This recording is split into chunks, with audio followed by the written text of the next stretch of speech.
नमस्कार प्यारे बच्चों, आज हम क्लास 11th के पाठ नंबर 3 तीन महाद्वीपों में फैला हुआ साम्राज्य रोमन साम्राज्य के वस्तुनिष्ठ अर्थात ऑब्जेक्टिव टाइप क्वेश्चन आंसर्स करेंगे। एक एक मार्क्स से क्वेश्चन।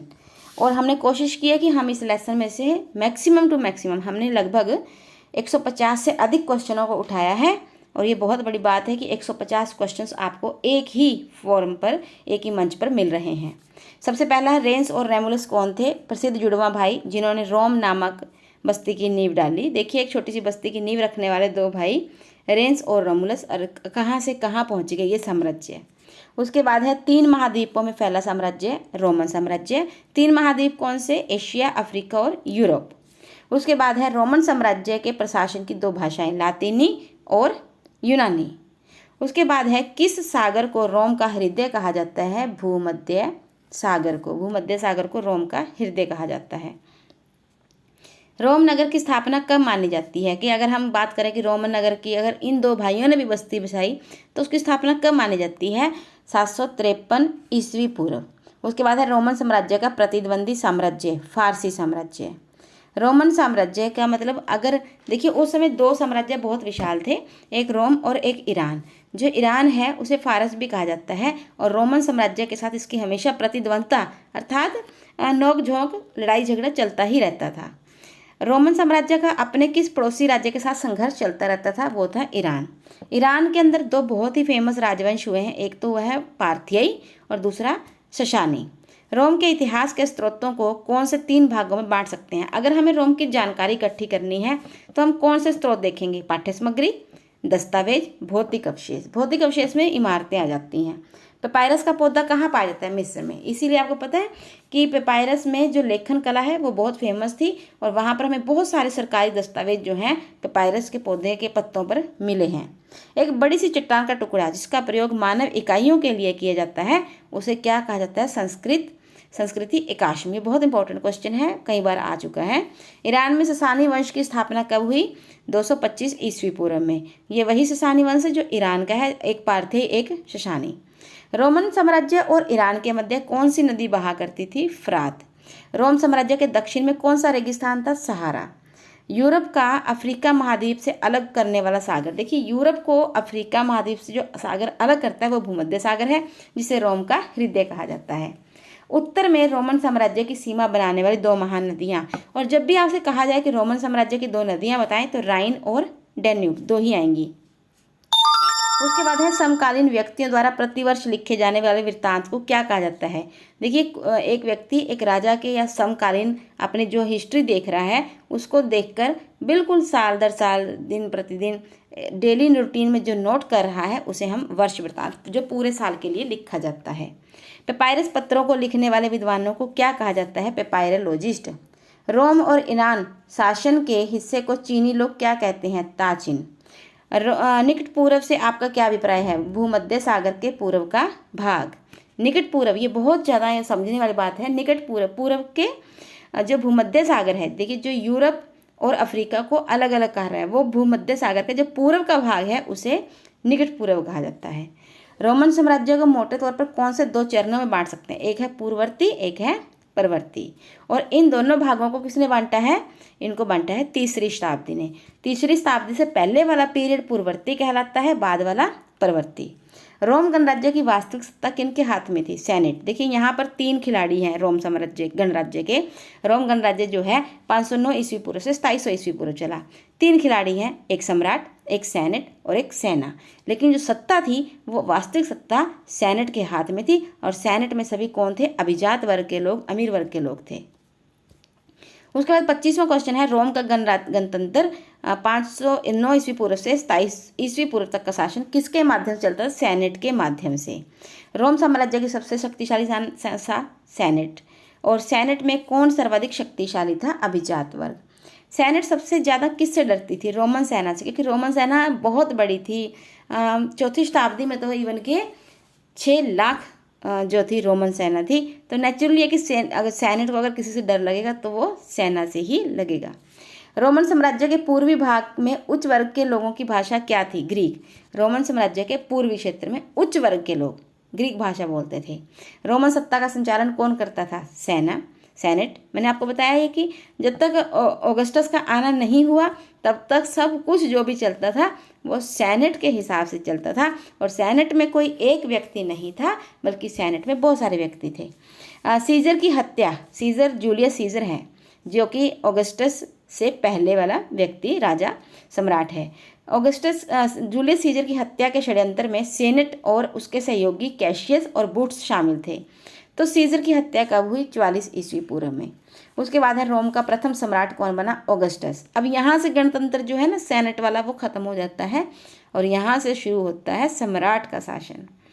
ऑगस्टस, उसका शासनकाल कब शुरू हुआ? 27 ईस्वी पूर्व में। किस रोमन सम्राट के काल को रोमन शांति या पैक्स रोमाना, आपको एक नया शब्द मिलेगा, पैक्स रोमाना। पैक्स रोमाना का मतलब है रोमन शांति। किसे कहा जाता है? ऑगस्टस के काल को। रोम का प्रथम शासक ऑगस्टस। ऑगस्टस का असली नाम ऑक्टेवियन। ऑक्टेवियन के राज्य को या ऑगस्टस के राज्य को प्रिंसिपेट। प्रिंसिपेट का अर्थ क्या है? प्रमुख नागरिक। देखिए खुद सम्राट है लेकिन फिर भी इन्होंने अपने आप को प्रमुख नागरिक बताया है, ना कि कोई सम्राट बताया है। ऑगस्टस की मृत्यु कब हुई? 14 ईस्वी में। देखिए शासन पे बैठा 27 ईस्वी पूर्व में, जबकि मृत्यु हुई 14 ईस्वी में। वहाँ ईस्वी पूर्व है, यहाँ पर ईस्वी है। मैंने अपनी भूमिका भले ही भांति अदा की है, ये कथन मरने से पहले किस सम्राट ने कहे? नेचुरली है ऑगस्टस नहीं कहे होंगे। जो इंसान अच्छा है, जो अच्छा करता है, वही पूछता है कि क्या मैंने कुछ अच्छा किया। रोमन साम्राज्य में शक्ति की 3 कुंजियां या खिलाड़ी, सम्राट, सेनेट और सेना। रोमन सेना का स्वरूप कैसा था? व्यावसायिक। व्यावसायिक का मतलब क्या होता है कि रोमन की सेना को वेतन दिया जाता था, परंतु उन्हें हर हालत में 25 वर्ष आपकी सैनिक सेवा देनी पड़ती थी। लेकिन इससे क्या था कि जो सैनिक थे, क्योंकि उन्हें निश्चित वेतन मिलता था, नियमित वेतन मिलता था, तो वो मन लगाकर कार्य करते थे। फारस की सेना का स्वरूप कैसा था? बलात में क्या होता है कि हमें एक निश्चित टाइम दे दिया जाता है कि जितने भी वयस्क पुरुष हैं, जितने भी नौजवान हैं, वो निश्चित टाइम के लिए सेना में सेवा करेंगे ही करेंगे, नौकरी करेंगे, चाहे उनको तनख्वाह मिले या ना मिले। उसके बाद है 4वीं शताब्दी में रोमन साम्राज्य की सेना कितनी थी? 6 लाख। गृह युद्ध का अर्थ उद्देश्य क्या था? देखिए जो सेना थी ना, कई बार रोम की वो आपस में ही लड़ पड़ती थी और 2 भागों में बट जाती थी, तो फिर गृह युद्ध छिड़ जाता था। मान लीजिए एक देश के अंदर अगर सेना ही आपस में लड़ेगी, यानी कि घर के अंदर ही युद्ध हो गया, तो गृह युद्ध हो जाता था। और उसको उद्देश्य क्या था? सत्ता हथिया लेते हैं, सत्ता अपने पास आएगी तो पावर आ जाएगी, पावर आएगा तो सब कुछ आ जाएगा। उसके बाद है रोमन सेना में एक सैनिक के लिए कितने वर्ष सेना में नौकरी करना आवश्यक था? 25। रोमन सेना में असंतोष का कारण क्या था? विदेशों में युद्ध के लिए भेजना। इसीलिए रोमन सेना थोड़ी नाराज रहती थी कि उन्हें कहा जाता था कि आप विदेशों में जाइए, युद्ध करिए। उसके बाद रोमन साम्राज्य का वह कौन सा वर्ष था जिसमें 4 सम्राट सिंहासन पर बैठे, एक के बाद एक? 69 यानी कि 69 ईस्वी।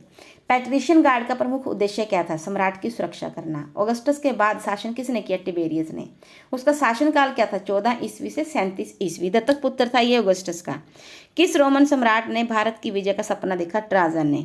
दिनारियस क्या होता है? 4.5 ग्राम का शुद्ध चांदी का सिक्का होता है। सेनेटर पर सैनिक कमान को हटाने का काम किस शासक ने किया? गैलिनस ने। मतलब यहाँ पर सेनेटरों को, यानी कि जो सेनेट में सदस्य हैं, उनको कमजोर कर दिया। किसने किया? गैलिनस ने। लेकिन पूर्ववर्ती काल का गैलिनस जो है वो सबसे आखिरी शासक था। उसके बाद जो है 3री शताब्दी का संकट आता है, फिर परवर्ती काल शुरू हो जाता है। 3री शताब्दी तक सेनेटर में किस प्रदेश के लोगों का प्रभुत्व था? इटालवी मतलब इटली के। रोम की सामाजिक प्रणाली का आधार क्या था? बड़े बड़े शहर। रोम के नगरों की विशेषता सार्वजनिक स्नानगृह, मतलब वहाँ पर उत्सव के रूप में सार्वजनिक स्नानगृह बनाए हुए थे जहाँ पर लोग नहाते थे। लेकिन जब यही बात ईरान के शासक ने सोची और ये सोचा कि हम भी सार्वजनिक स्नान गृह बनवा लेते हैं, तो वहाँ के पुरोहितों ने मना किया, इसका विरोध कर दिया। क्यों विरोध कर दिया? क्योंकि उनका कहना था कि जल तो एक पवित्र वस्तु है और सार्वजनिक स्नानगृह बनाने से ये अपवित्र हो जाएगी। उसके बाद है रोमन साम्राज्य में मनोरंजन के लिए कितने दिन निश्चित किए गए थे? 176 दिन, कि कोई ना कोई गेम चलती रहेगी। 225 ईस्वी में ईरान में किस राजवंश की स्थापना हुई? ससानी की। ईरान के किस शासक के द्वारा 60,000 रोमन सेना को खत्म करने का दावा किया गया? शाहपुर प्रथम के द्वारा। बहुत इंपॉर्टेंट क्वेश्चन है ये, कई बार पेपर में आ चुका है। तीसरी शताब्दी में 47 वर्षों में कितने शासक सत्तासीन हुए? आए गए 25। उसके बाद है बिशप ऑगस्टीन ने अपना जीवन कहाँ बिताया? ये एक सेंट हैं, संत हैं, और इन्होंने अपना जीवन जो है उत्तरी अफ्रीका में बिताया है। हाँ, लेकिन इन्होंने एक बहुत महिलाओं की स्थिति को लेकर बात की थी, जिससे पता चलता है कि महिलाओं की स्थिति अच्छी होने के बावजूद भी वो उतनी आज़ाद नहीं थी जितने कि महिलाओं को उनके बराबरी का दर्जा मिलना चाहिए। वो क्या? इन्होंने कहा था कि मेरे पिता अक्सर मेरी माँ की पिटाई करते थे। ये लाइन हो सकता है पेपर में आए, तो आपको बताना है कि संत ऑगस्टीन या बिशप ऑगस्टीन के शब्द हैं। रोम का पेम्पाई नगर कब ज्वालामुखी फटने से दफन हो गया? 79 ईस्वी में, 79 ईस्वी में। उसके बाद पेम्पाई में कैसी शिक्षा प्रणाली थी? काम चलाऊ। देखिए, पेम्पाई में काम चलाऊ थी, बस उतनी जितने से काम चल जाए, परंतु मिस्र में ऐसा नहीं था। वहाँ औपचारिक और व्यापक स्तर पर थी, और हमें बहुत सारे दस्तावेज जो हैं पेपायरस के पत्तों पर लिखे हुए मिले हैं। उसके बाद है निकटवर्ती पूर्व की भाषा। देखिए, मैंने बताया था आपको कि भूमध्य सागर के पूर्व में पड़ने वाले क्षेत्र को निकटवर्ती पूर्व कहा जाता है। वहाँ की भाषा अरामाइक, मिस्र की कॉप्टिक, उत्तरी अफ्रीका की प्यूनिक तथा बर्बर, स्पेन की केल्टिक। ये बहुत ज़्यादा इंपॉर्टेंट है, कुछ भी इनमें से आ सकता है। रोम की अर्थव्यवस्था का आधार क्या था? खाने, बंदरगाह, जैतून के तेल की फैक्ट्रियाँ। निवासियों के द्वारा भूमि की प्रत्येक इंच पर खेती की जाती है। इसका क्या मतलब है? इसका मतलब खेती बहुत ज़्यादा होती है। तो जोसेफस ने ये शब्द किस क्षेत्र के बारे में कहे? ये जगह के बारे में बता रहा है, गैलीली के बारे में, कि गैलीली की ज़मीन इतनी अच्छी है, ऊपर से किसान बहुत मेहनती हैं, प्रत्येक इंच पे खेती की जाती है। उसके बाद है रोमन साम्राज्य में जैतून का तेल जिन कंटेनरों में लाया जाता था उसे क्या कहा जाता था? ड्रेसल 20। किन देशों के साथ रोमन साम्राज्य का व्यापार चलता था? उत्तरी अफ्रीका, मिस्र, सीरिया। रोमन लोगों का प्रमुख व्यवसाय क्या था? कृषि। और प्रमुख व्यापारिक मदें क्या थी? गेहूं, जैतून का तेल, अंगूरों की शराब। सबसे अधिक जैतून का तेल उत्पादक वाला स्थल कौन सा था? इसका मतलब सबसे ज़्यादा तेल कहाँ होता था? स्पेन में। किस क्षेत्र में ऋतु प्रवास अधिक मात्रा में होता था? निमोडिया। अब ऋतु प्रवास क्या होता है? जब पहाड़ों में और मैदानी इलाकों में रहने वाले चिरवाए होते हैं, वो मौसम के अनुसार एक स्थान छोड़कर दूसरे स्थान पर चले जाते हैं और मौसम बदलने पर फिर वापस आ जाते हैं, तो इसको बोलते हैं ऋतु प्रवास। पहाड़ियों की चोटी पर बसे गांवों को क्या कहा जाता था? कैस्टिला। ओवन आकार की झोपड़ियों को क्या कहा जाता?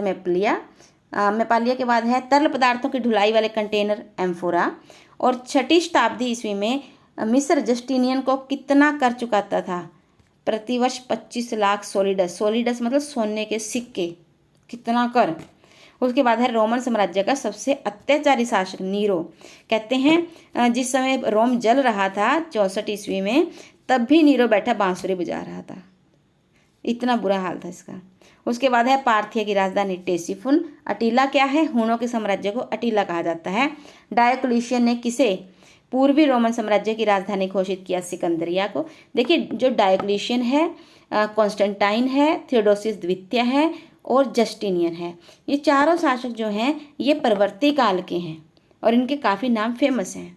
उसके बाद है सर्पियम का क्या अर्थ है? सिकंदरिया का मंदिर। किस रोमन सम्राट ने 301 ईस्वी में रोमन साम्राज्य में सभी आवश्यक वस्तुओं की कीमतें निश्चित कर दी? डायोक्लिशियन। किस रोमन शासक ने रोमन साम्राज्य को 2 भागों में बांट दिया? डायोक्लिशियन ने, पूर्व और पश्चिम। रोमोत्तर राज्य किसे कहा जाता है? जर्मन बर्बरों के द्वारा जो राज्य स्थापित किया गया उसे रोमोत्तर राज्य कहा जाता था। इन्होंने बहुत हमले किए रोमन साम्राज्य पर। किसने रोमोत्तर राज्य की स्थापना की? Goth, वेंडल, Lombard. इन तीनों ने मिलकर रोमोत्तर राज्य की स्थापना की है। विसिगोथों ने अपना शासन कहाँ किया? स्पेन में। रोमन समाज में 3 श्रेणियां, उच्च जिसे पैट्रिशियन, मध्यम जिसे प्लीबियन और निम्नतम जिन्हें ह्यूमिलियोरिस कहा जाता था। रोमन साम्राज्य का प्रसिद्ध इतिहासकार टैसिटस बहुत फेमस है। इसके बहुत सारे अंश हमारी एनसीईआरटी की बुक में मिल जाते हैं जो इन्होंने दिए हैं। उसके बाद है रोमन साम्राज्य में स्त्रियों को प्राप्त 2 अधिकार, शिक्षा का अधिकार, संपत्ति का अधिकार, इवन के तलाक लेने का। सेंट ऑगस्टिन कहाँ के महान बिशप थे? उत्तरी अफ्रीका के। किस शताब्दी को रोम के इतिहास में संकट की शताब्दी, 3री शताब्दी कहा जाता है? क्योंकि ये जो हम बात कर रहे थे ना ऊपर जर्मनों की, जर्मन बर्बरों की, और इन्होंने 3 जो हमने राज्य पढ़े थे, गोथ, वेंडल, लोम्बार्ड, इन्होंने हमले करके बहुत कमज़ोर कर दिया था रोम को। उसके बाद है रोमन कला पर सबसे अधिक प्रभाव किस कला का था? यूनानी। कॉन्स्टेंटाइन द्वारा चलाए गए सोने के सिक्के का नाम? सोलिडस। कॉन्स्टेंटाइन ने किस धर्म को राजधर्म घोषित किया? ईसाई को। और सम्राट कॉन्स्टेंटाइन ईसाई खुद कब बना? ईसा की 4थी शताब्दी में। कॉन्स्टेंटाइन ने किसे अपनी दूसरी राजधानी बनाया? कुस्तुनतुनिया, जिसे बाइजेंटाइन भी कहा जाता था, और आजकल ये इस्तांबुल के जगह पर है।